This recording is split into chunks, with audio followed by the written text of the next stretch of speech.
नमस्कार विद्यार्थी मित्रांनो, स्वागत करतो तुमचं माझ्या YouTube चॅनलमध्ये. नुकतीच आर-टी-ओ एम-व्ही-आय 2026 ची जाहिरात एम-पी-एस-सीने पब्लिश केली आहे आणि एक खूप मोठी सुवर्ण संधी मोठ्या आकड्यांसमोर आपल्या समोर आली आहे.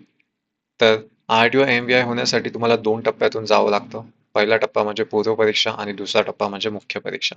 तर यामध्ये सर्वात महत्त्वाचा आणि अवघड टप्पा म्हणजे पूर्व परीक्षा. तर अवघड यासाठी कारण की यामध्ये सर्व काही नॉन टेक्निकल सब्जेक्ट आहेत. नॉन टेक्निकल सब्जेक्ट म्हणजे history, geography, polity, economics etcetera etcetera. तर हे सब्जेक्ट आपण युजुअली 10वी पर्यंतच रेफर केलेले असतात किंवा तोपर्यंतच रीड केलेले असतात. त्यानंतर आपला एक कॉन्टॅक्ट निघून जातो या सब्जेक्ट पासून.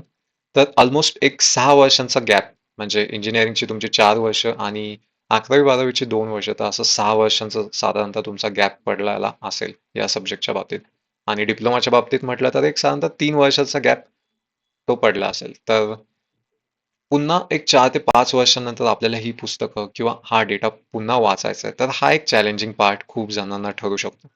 तर प्रिलियमचे बुक्स जे नॉन टेक्निकलचे आहेत, ते मार्केटमध्ये भरपूर सारे आहेत. म्हणजे प्रचंड प्रमाणात आहेत. तर नक्कीच हे तुम्हाला एक कन्फ्युजिंग ठरणारा मुद्दा आहे, की नक्की कोणतं पुस्तक रेफर करायचं. तर याबद्दलच मी आज एक तुम्हाला गाईडन्स करणार आहे, की कोणती पुस्तकं रेफर करायची. यामध्ये आपण एका विषयाला एकच पुस्तक रेकमेंड केले आहे, जेणेकरून तुमचा टाईम वाचावा आणि एकच पुस्तक सफिशियंट सुद्धा आहे. तुम्ही एका विषयासाठी अननेसेसरी 2-3 पुस्तकं रेफर करू नका. तेवढा म्हणजे टाईम पण नाहीये आणि जर तुम्ही रेफर केलं तर ॲट द एंड तुम्हाला काहीच अचीव्ह होणार नाही. फक्त टेन्शन तुम्हाला येईल आणि एक्झाम ही तुमची एवढी जी मोठी सुवर्णसंधी आली आहे, ती तुमच्या हातातून निघून जाईल. कारण की ही एक्झाम आता आली, तर यानंतर ही एक्झाम काही लवकर येणार नाहीये. ही डायरेक्ट आता 2029-30 लाच येईल. डायरेक्ट 3 ते 4 वर्षांनी. त्यामुळं याच प्रयत्नात म्हणजे पहिल्याच प्रयत्नात आपल्याला हे क्लिअर करायचे तर योग्य पुस्तकं वाचणं हे खूप महत्त्वाचं ठरतं. Otherwise you will just lose the chance. चला तर मग सुरू करूयात आजच्या सेशनला. माझं नाव शुभम बनसोडे. चॅनलचं नाव SB MPS अकॅडमी. चॅनल आवडला तर नक्कीच लाईक, शेअर, सबस्क्राईब करायला विसरू नका. तर या एक्झामबद्दल आपण थोडंसं डिस्कशन करूयात, की काय आहे नक्की जाहिरात आणि एक्झाम कशी होणार आहे आणि कधी होणार आहे याबद्दल. तर वॅकन्सीज ज्या आहेत त्या 461 आहेत, ज्या युजुअली लास्ट इयरपेक्षा म्हणजे लास्ट टाइमपेक्षा जास्त आहेत. लास्ट टाइम 250 वॅकन्सीज होत्या आणि 250 वॅकन्सी 2020 मध्ये आल्या होत्या. तर 6 वर्षांनी या जागा येत आहेत डबल होऊन. तर नक्कीच एक मोठी सुवर्णसंधी आहे. त्यानंतर पूर्व परीक्षा ही ऑनलाईन मोडमध्ये असेल.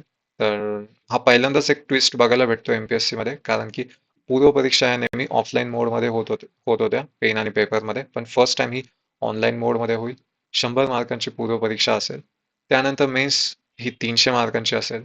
300 मार्कांमध्ये तुम्हाला 150 क्वेश्चन असतील. एक क्वेश्चन हा 2 मार्कांसाठी असेल.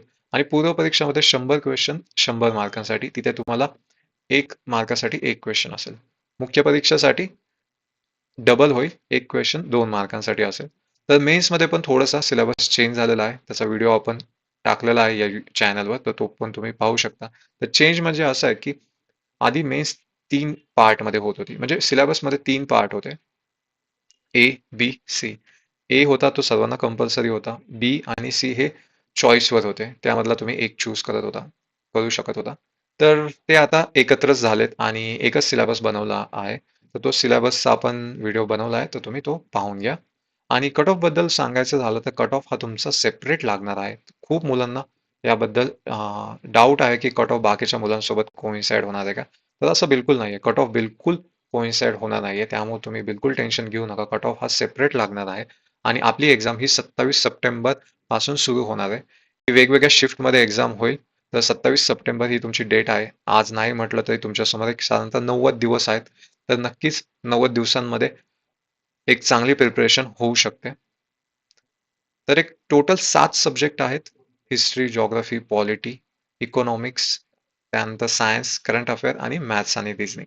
तर ही पुस्तकं मराठीमध्ये आहे आणि सोपी मराठी आहे. जर कोणाला इंग्लिशमध्ये पुस्तकं हवी असतील, तर त्यांनी मला खाली पिंग करा. तर मी रिकमेंड करेल. But you can go through it. ही पुस्तकं म्हणजे इझिली तुम्हाला मार्क्स अचीव्ह करून देतील. काही असं अवघड मराठी याच्यामध्ये काही नाहीये. So you can check it out. आणि याच क्वेश्चनमधून म्हणजे सॉरी याच पुस्तकांमधून हे क्वेश्चन फ्रेम पण होतात. सो नक्कीच हे तुम्हाला फायदेशीर ठरेल.